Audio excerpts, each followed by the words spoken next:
আজকে আমার motivational স্পিচের main লাইনটি হলো ইতিবাচক মনোভাবের সুবিধা, the benefit of a positive attitude. এ মনোভাবের সুফল অনেক এবং সহজে তা নজরে পড়ে, অবশ্য যা সহজে নজরে পড়ে তা সহজে নজর এড়িয়েও যেতে পারে। যাই হোক, কয়েকটি সুবিধা উল্লেখ করা যায়।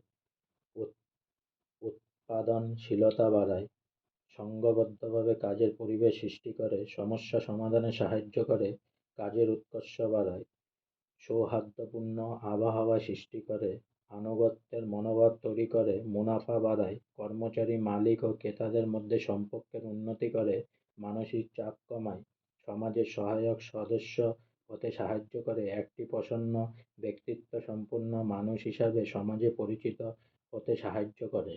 আজকে আমার মোটিভেশনাল স্পিচের লাইন এখানেই শেষ হলো। তাই অনেক অনেক সাবস্ক্রাইব করুন, অনেক অনেক লাইক করুন প্লিজ।